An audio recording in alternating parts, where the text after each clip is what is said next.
this is Henk. Welcome to another edition of the Skull Sessions. And today my guest is Viggy Parr Hampton. Am I correct? All right, That's good. right. All right, tell me what you got going on. So, a couple months ago, I released my first horror novel. It's called A Cold Night for Alligators, and it's about a rogue epidemiologist who chases a mysterious outbreak to an abandoned theme park that's kind of haunted. So, that's what I've been wrapped up in for the past couple of months. Okay. And you said your debut horror novel. How did you approach it? What was there like a style that inspired you? Was there a word length you were struggling for? A test like tell me what's going on with it. Sure. So I really love Preston and Child thrillers, and it's kind of, I think, inspired by that. And also, I'm a horror writer, so of course, I'm inspired by Stephen King. And I just kind of approached it. I am actually a trained epidemiologist, so I was pulling from my real life experience and just trying to make it as scary as possible. Yeah, no, that's good. I I think it really helps when people either like delving into a field that they're an expert in or they're doing a lot of research. I hate when people like just brush over it and then anybody who's in that field is like, this is garbage. hmm I know exactly what it's like when you watch like procedurals, police procedurals, or medical procedurals, and you're just thinking that's just not how it's done, and it really takes you out of it. Yeah, well, my dad's military. He's been in every war since Vietnam. So whenever you see like military actions or like people shooting guns, which happens all the time, so like you don't hold a gun like this. Like you do, you're gonna break your wrist. And those things are loud. Like people be firing like this, like they be deaf. hmm But that's neither here nor there. I'm just saying, know your stuff before you write it. It's so true. Like my husband's in tech, and anytime I read something that has a tech focus, I ask him if that's true, and 99% of the time he's like, that's not a real thing. That's just That's gibberish. bullshit. Yeah, That's social media. Everybody's an expert in everything. So they true. get called out and then they make excuses. So how are you going about this? Are you self-publishing it? Do you have a publisher? How are you marketing it? Sure. Well, I wrote this in 2019 and I went through the traditional process. I had an agent. We went on submission to publishers, and then that was right during COVID. So it all just kind of stalled for me. And then I just didn't want to wait anymore. So I ended up self-publishing the book on April 10th of this year. And I'm really happy because I got to control every part of the process, which is exactly what I wanted. I mean, I got to pick the cover, how it looks, how it feels, all the words. And that is kind of a luxury if you're working with a traditional publisher. You don't get to call all the shots. So I'm really happy with how everything's turned out. Yeah, I've been like my last couple books I retain the rights and I have a limited liability corporation I use for my artwork. So I was like, Mhm. I'll just make that a publisher. So I put it out and it actually I felt like it gave me a lot more freedom. Yeah. Because like those books when they were other under other publishers, I get constant shit about like what it wants for a book cover, what I should pitch it to, like all sorts of stuff. It's like too many fingers on the pot and you don't know your field. It's so true. It's so true. But I did find and the thing is like unless you're Stephen King, you really have to market your own stuff. And even people who have like traditional publishers, there's no guarantee unless you're like Dean Arcus or Stephen King. So you're a big name already. You have to market it. How did you approach that? Sure. So I did a lot of different things. I also have a podcast. It's called Horror, Humor, Hunger. And so that was one of my marketing tools. My mom used to be in PR, so she helped do kind of some publicist stuff for me. And I've been on local news channels around here. Also social media. There's always that. So I'm also going to be going to different conventions in the next year to try and get kind of a one-on-one situation with my fans. So I've just been trying every different marketing opportunity because you're so right. I mean, you have to do it all on your own, sometimes even if you're traditionally published. And I think a lot of people don't Yeah. realize that. And the thing is, I noticed traditional publishers like you need to do more marketing so your book sells better. It's like you're not even going to help me, but Yeah. that's neither here nor there. So you said that you were on some podcasts. Were you on podcasts like I've been on quite a number of podcasts. And I go on them to like sell my books, but they want to talk to me about everything else. Like I own a tattoo shop. I was like, okay, I'll talk about the tattoo shop, but I came on the podcast to ever talk about books. So, Yeah. what has your experience been with podcasts? So on my own podcast, I kind of have a whole season inspired by the book. So I talk about different aspects of it, and I always plug the book, at the end of every episode. And with other podcasts, I went on and talked about topics that were kind of inspired by my book. Like I did an episode about outbreak and contagion horror, which is really relevant to my book. And then for another one, it was a movie review one. We watched The Fly, and there's science in there, so What, I can kind the of bring my Cronenberg book. fly? Yes, The Yeah, awesome movie. I love that movie.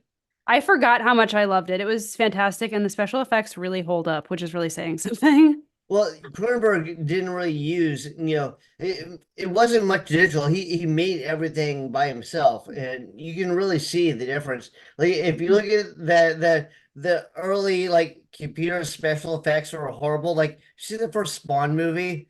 I haven't now. Well, I don't recommend you see it, but like Okay. Spawn's a character created by Todd McFarlane, and it's like it, he's kind of like an anti-hero, but he has his cape. So they decided that they're going to use CGI for the cape, but those are the early days of CGI. So it was all like, it looks so bad, so bad. It's hard to beat practical effects. Yeah, well, like even like I love like the feel of like the early Star Wars and the Star Trek. They actually built the spaceships, you Hmm. know. So it, I don't know. Maybe I'm just being like old school or antique about it, but I'm like, it's nice to actually have that around to go. Hmm. Hey, look, that's the Millennium Falcon right there. I don't think you're being old school. I've talked to so many people about this, and especially with horror, everybody seems to prefer the practical effects because they just come across as way more real, They which do. they kind of are. So makes sense. You are. Um, so going back to your book for a minute, how long is it, and what tenses you write it in? Is it like first person, third person, Sure. present So tense, past tense? it's about depending if you got the ebook or the physical book, it's about 320 pages. And I wrote it in past tense, third person, and I have four characters whose point of view it kind of switches between, but it's all in third person. And I've since experimented with different styles, but I think for this book and this plot, that worked really well for it. Yeah, I've noticed it. Like people really used to look down on the first person, but there was Mhm. kind of a boom with the whole like indie authors breaking out a lot, and a lot of them wrote it in first person. And I mean, if you're good, if it works, it works. Like Yeah. Lovecraft mostly worked in first person, and I love his stuff. Hmm.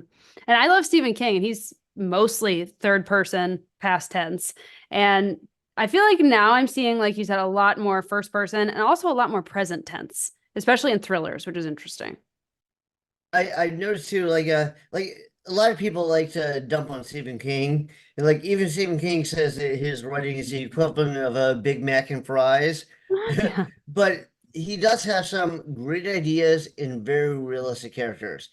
He has a totally. hard time ending the story sometimes, but the core meat of the story is really good. It's so true. That's what I think is like you're like, wow, you came up with a great idea. I mean, I Hmm. wish you came up with the better ending, but I mean, even bad Stephen King is good. It's just true.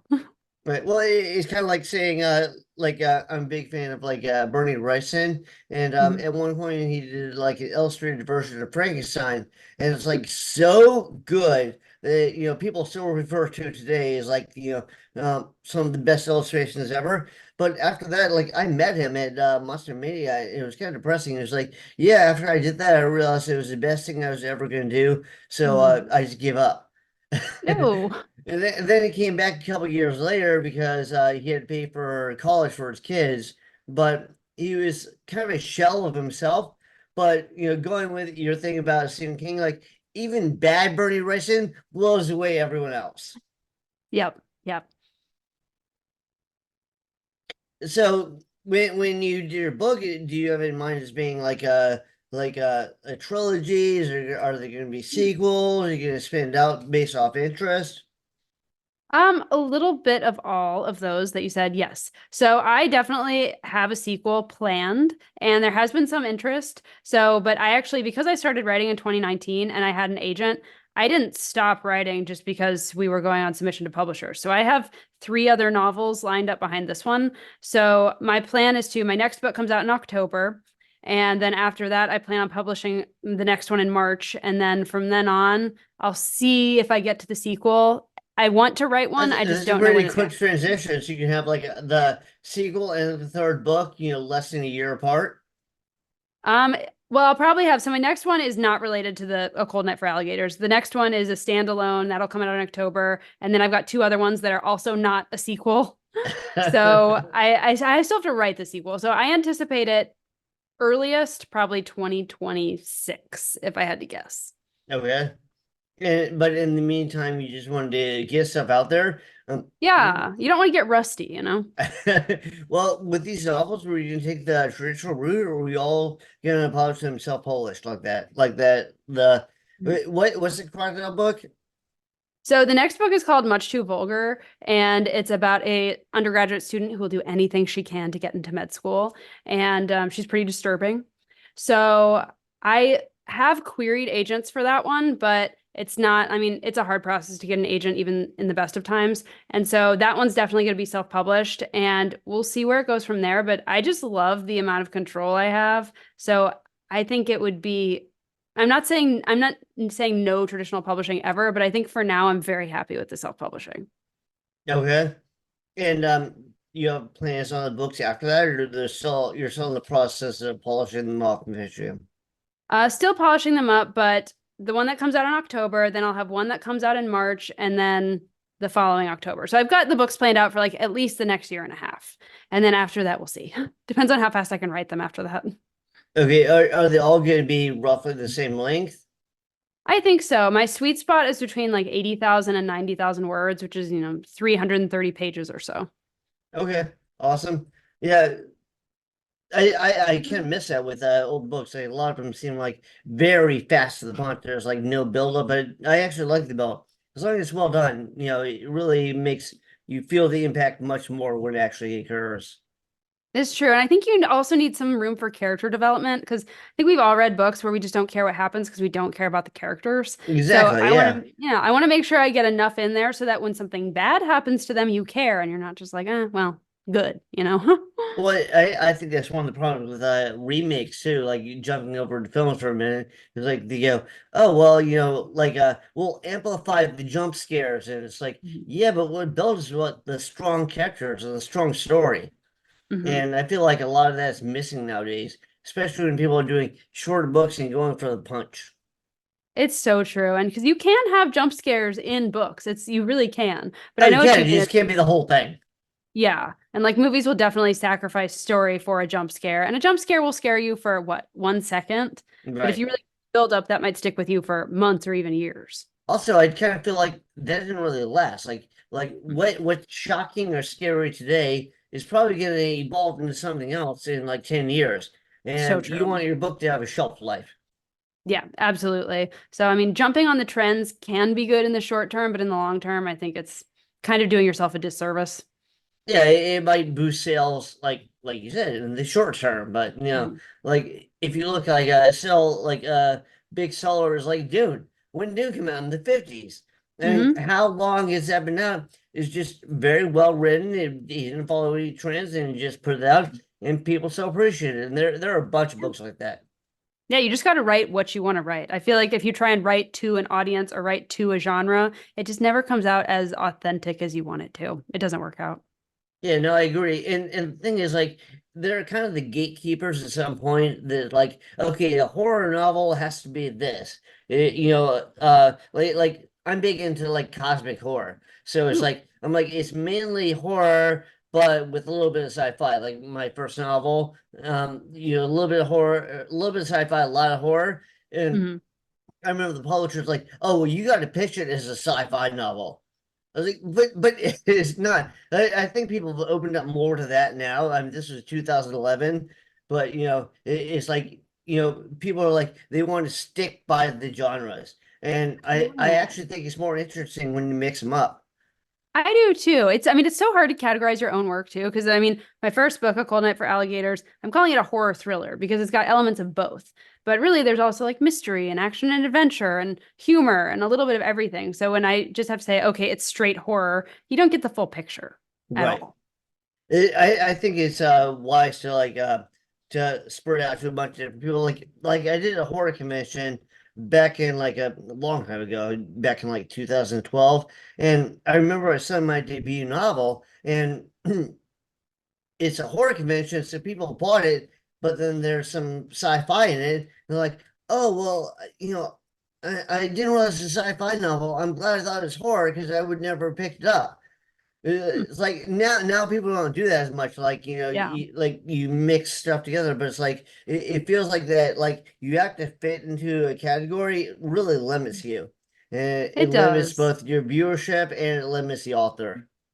True. And that's why I like the indie community so much because I feel like you said people are much more excited to read things that blur the boundaries that don't fit into a category. And I think that's more fun to read too.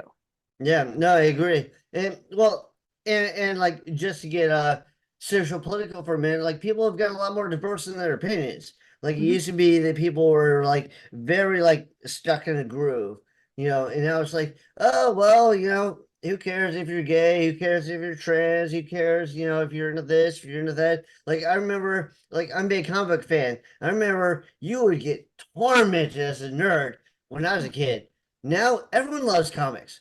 People go to Totally. Marvel movies, DC movies, Hmm. but It's so true. that's neither here nor there. That's me going off on a tangent. So is the best way to get a hold of you your website? So I'm most active on my Instagram. It's at Viggy Parr Hampton. I have a TikTok, which is also at Viggy Parr Hampton. And then my website is viggyhampton.com. So I am reachable through any of those. Okay, and you have a Amazon authors page. I do have an Amazon authors page, and you can find A Cold Night for Alligators. I also written some short stories, which are on there. And then my next novel called Much Too Vulgar will be coming out in October. Why is it called Much Too Vulgar? So it is loosely, I'm not even going to say inspired by The Exorcist, but there are elements of The Exorcist in there. And one of my favorite lines from the movie is, that would be much too vulgar a display of power. So when I Oh, was thinking okay. of titles, I was just like, this one fits. This one just sounds great. So that's where the title came from. I put out an anthology called it's called The Never Dead, but like I was going to call it That Never Dead, which is a Lovecraft quote. And everybody's like, nobody knows what we're talking about. You gotta change it. So I changed it. But there is always a small group of people who will know exactly what you are talking about, and they're going to be so happy that that's what it was. You know what I mean? Yeah, well, sometimes it's bad to listen to people. Sometimes you feel like you have to. Yeah, true. But so, like going forward, you're enjoying the freedom of self-publishing. Is there like are you are you taking over all aspects, like making like book trailers or anything like I know some people go like Just Strand does that. Like, and Mhm. I remember Just Strand was putting out his stuff. A lot of it was on Kindle and in first person, and at the time people looked down on it like that's fucking garbage. Yeah. And now he's like he's a big name. So Yeah. that was the wave of the future. Totally. I mean, I think it used to be the stigma was that you only self-published if you like failed at traditional publishing, but Right. now that is so not the case at all. And I, like you said, I am taking on kind of all aspects. I made a book trailer. I've got my mom who works as my publicist to do all the media stuff. I've made bookmarks and merchandise, and I'm going to horror conventions. I did not make my own cover. I did hire somebody for that, and he did a great job. So, but other than that, had fun like As an artist, researching I everything. recommend that you hire an artist to do the cover. Yeah, Oh I've yeah, seen I've absolutely. seen so many people get AI covers. You're like, dude, that's garbage. It doesn't encapsulate the book. And It actually, doesn't. it's a bad thing, but it's kind of true. It's like the cover sells the book. Like It when I was a so little kid, I go to does. the library, I'd be like, I got to read that book, and I'd always be mad if the cover blew away the book. I know. And they say don't judge a book by its cover, but you absolutely do. I want the cover It's a and to some cliche, extent but the it's true. title. Yeah. Yeah, I wanted to tell me kind of the vibe of the book. What can I expect going into this? And then also, if you have a great cover, people sometimes want to buy the book just for the cover because it's so pretty. So that Right. was the single best investment I made with the book for sure, hands down. Okay. Did you hire an editor? Did you have beta readers? Did you edit it yourself? How'd you go about that? All of the above. I had beta readers, I had a professional editor, had a professional proofreader, and then the same person who did my cover also did all of the interior design and formatting. Okay. Yeah, I remember for my first three novels, I hired a guy that he does some really good stuff, and he was an editor. And then after that, I submitted to beta readers, and I edit stuff myself. And I actually found out I like those results better. 'Cause it Hmm. almost seems like you kind of know exactly where you're going with it, and Yeah. maybe the editor doesn't. That's true because when you go to a beta reader, you're going to somebody who probably would be your target audience. And so I feel like Exactly, sometimes yeah. their feedback can be more valuable because that's who you want to read your book. Right. If they go, if your editor goes, oh yeah, that's fine. The beta reader goes, can you extrapolate on this? I don't understand it. Mhm. Then you're like, well, that's probably going to be the common readership, so I should extrapolate. Totally. Beta readers. And also I got ARC readers to get some buzz around the book before it came out. And that's another thing I will definitely do in the future because it was so nice to have people talking about it and generating, like I said, some buzz for it before it even came out. Yeah, no, that's good. And I think it's part and parcel with the whole marketing your own book. Like, I don't know if you checked out ebook fairs, like they put your stuff up like you Oh, submit something every time a fair comes up, and often they'll have fairs that are like sci-fi or horror or like best of the cool. summer or whatever. I check it out. It's like it costs me like $4 a month, and they will have you're looking Writing up. it down. Yeah, they will have like if you want, they'll have like you can pick like 10 or 15 people that you'll give a free digital copy of your book and they'll review it and they'll give you a review for it. And every fair that you're in, like you post it and then people vote on it. And one thing that happens is like you post it on there and it makes it in the fair and it'll be like one of like 10 books there. So then tell everybody, say, vote on my shit. And you'll Yeah. see you'll probably win some fairs that way. And everybody who's like into the fairs gets an email, so everybody gets to see your novel. That's great. Yeah, Yeah, okay, I wrote that down so I can definitely check that out because you're right. Whenever you have something like any reason to be like, hey, everybody, my book is here, like vote right. for me. I mean, my book just got nominated for a Golden Scoop Award for three categories. One was book in the freezer, like the book is so scary, you have to put it in the freezer. Most badassest cover art and author to keep an eye on. So I've been telling everybody lately, like, go vote in the Golden Scoop Awards. Yeah, no, that I mean you got to do it. Like some people are like, well, you shouldn't self-promote, you should let people. Yeah, fuck that. Yeah, you have to self-promote. Otherwise, you can put this out there and nobody will know it The world exists. is so big and there's so much Mhm. stuff out there right now. You're just like fighting to make a dent. But yeah, no, I agree. So, all right. So, do you have anything else? Do you have something else that you want people to check out? Something else to look at? Well, there's my podcast, which is called Horror, Humor, Hunger. It's on all podcast platforms. And then I would say, What do you check focus on in the podcast? so all things scary. So each season is inspired by something I wrote, whether it's a short story or novel. And I have experts come in and we talk about things inspired by that. And then at the end of each season, we have a recipe that is But you have created that's inspired experts by the in story. I don't know if just like if one story was about like the emergency room and you have like EMS workers or Something, yeah, stuff like that. Like my book, A Cold Night for Alligators, I brought in an alligator expert and she talked no, all about okay. alligators. It was awesome. So, and then at the end of each season, we have a recipe inspired by the story. That's where the hunger part comes in. Have you had alligator bites? Alligator bites are Actually, yes, I did delicious. have a little launch party for my book and we did have alligator there. Yeah. Yeah, that's pretty clever. Did you have it like at Barnes and Nobles or something like that?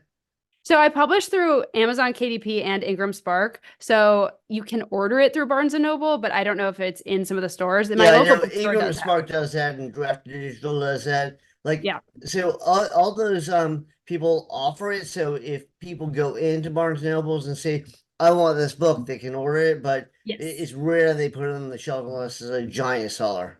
Exactly. But all right, so the best way to get a hold of you is email and definitely check out your Instagram, right? Instagram, TikTok, or my website.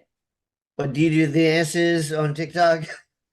I no, that's not really my style. I feel like that's not really scary enough. So I try and keep it spooky. Oh, nice, nice, even better. Well, actually, way better. But all right, well, thank you for being on this. I appreciate it, and thank you for talking about your book. And if you got anything else to say, let me know. Okay, well, thank you so much. This was awesome. I really appreciate it. Yeah, no problem.